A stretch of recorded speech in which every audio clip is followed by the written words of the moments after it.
The Lockheed SR-71 Blackbird stands as one of the most remarkable feats of engineering in the history of aviation. Created during the height of the Cold War, it was designed for rapid high-altitude reconnaissance that could evade enemy defenses. Its creation defined both the technological ambition and geopolitical pressures of the era that demanded innovation in intelligence gathering capabilities. Hi, this is Colin from the History Pilgrim. I hope you've been enjoying my videos, and I'd be interested to hear your comments. Be sure to subscribe and share with a friend. During the 1960s, conventional reconnaissance aircraft and satellites faced significant limitations. Enemy air defenses, particularly surface-to-air missiles, were becoming increasingly sophisticated. Lockheed Skunk Works developed the SR-71 to fly over 3 times the speed of sound, at a height of over 85,000 feet. At such extreme heights and speeds, the aircraft could evade enemy radar and avoid being shot down, while gathering intelligence reports quickly. The Blackbird regularly flew at over 85,000 feet, so high that the sky appeared just about as dark as outer space, and the Earth's curvature was visible. Surface-to-air missiles were regularly fired at the Blackbird, but the plane could simply accelerate faster than the missiles could track it. The aircraft flew so fast that from the pilot's perspective, time on Earth seemed to warp. Rivers, highways, and cities became rapidly shifting mosaics, a blur of color and motion that defied the usual rhythm of human perception. The speed at which the Blackbird flew was so amazing that flight paths and reconnaissance schedules all had to account for how fast it flew. This meant that pilots and mission planners were operating in a temporal framework, unlike anything experienced by any other aircraft in history. This became apparent on reconnaissance missions, where they could witness entire geographic regions become a quickly changing tapestry, as if the Earth was a movie on fast forward. Proof of how incredible this aircraft was what occurred in 1974 during a special test flight, where the Blackbird crossed the continent flying from Washington, D.C. to Los Angeles in 1 hour and 4 minutes. People in towns below all across the U.S. could hear sonic booms from above, but had no clue what the explosions were that they were hearing. Another astonishing thing about this aircraft was that it flew so fast that air friction could cause it to be extremely hot. The aircraft's skin would regularly reach over 600 degrees Fahrenheit, while the wings reached temperatures as high as 1200 degrees Fahrenheit. In order to protect themselves, the pilots would wear special equipment, such as suits and helmets to stay safe from the scalding heat. The Blackbird was extremely important for avoiding enemy fighters and missiles on reconnaissance missions. The SR-71 regularly conducted missions over North Vietnam and the Soviet Union. The Blackbird was used to spy on missile deployments, nuclear tests, and air defense systems. The SR-71 had an incredibly powerful system of high-resolution cameras, capable of capturing high-definition images from extremely high altitudes. In fact, the cameras were so powerful that they were capable of identifying an automobile from 85,000 feet in the air. There were even rumors that the cameras could read a newspaper from that high, but it was likely just an exaggeration to help prove how powerful the cameras were. In many ways, the Blackbird acted as both an observer and a shield. Its existence ensured that decisions by the Pentagon could be made instantly rather than based on guesswork. Because the aircraft needed to be so secretive, even American military bases usually didn't know what it was.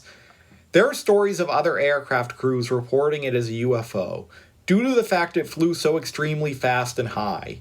Even within the U.S. Air Force, information about it needed to be extremely secretive. The locations the planes operated out of were shrouded in secrecy. One of the primary bases was Area 51 in Nevada. There was so much mystery regarding the one aircraft that it fueled countless UFO sightings, as it looked nothing remotely like any other plane ever built. While traditional aircraft were vulnerable to surface-to-air missiles, the Blackbird could very easily avoid being shot down by simply flying extremely fast. An example of this is what occurred in 1982 during a reconnaissance mission over Lebanon. An SR-71 Blackbird crew had an unexpected encounter with a French Air Force fighter jet. The pilots attempted to intercept the SR-71, but the Blackbird's crew responded with a gesture of defiance. They ignited the afterburners, accelerating to speeds that left the Mirage far behind. This incident highlights the plane's unparalleled speed and challenges faced by adversaries attempting to intercept it. When discussing the SR-71 Blackbird, much attention is often paid to its sleek lines, astonishing speed, and titanium frame. Yet one of the most peculiar and often overlooked aspects of the aircraft was its fuel, a substance so specialized and potent that it became almost legendary among pilots and engineers alike. The fuel known as JP7 was designed to withstand the extreme heat generated by its engine, and its properties led to some truly strange and memorable stories. JP7 was designed with a paradox in mind. It was extremely stable at high temperatures, meaning that despite being a jet fuel, it would not ignite easily. Pilots would joke that you could pour it on the ground, light a match, and watch it fizzle instead of combusting. This characteristic, while essential for safety at hypersonic speeds, often struck newcomers as bizarre. A fluid meant to power one of the fastest aircraft ever built was resistant to fire, the very element it seemed designed to embrace. Another odd thing about the Blackbird was how fast it accelerated. Pilots frequently described the moment of ignition as surreal. The SR-71's engines, powered by JP7 fuel, could accelerate the aircraft from subsonic speeds to over 3 times the speed of sound in mere minutes. The sensation in the cockpit was often compared to being slammed backward into a seat by an invisible, relentless force. Unlike commercial aircraft, which gradually build speed, the Blackbird seemed to disregard the rules of time, transitioning from ordinary flight to hypersonic in a way that felt almost unreal. During the tense era of the Cold War, no other aircraft was more important for intelligence gathering for the US military.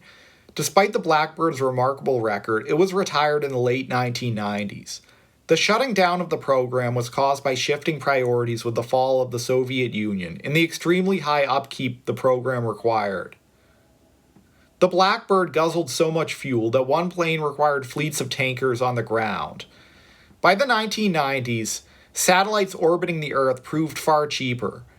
The argument of restarting the Blackbird has never gone away.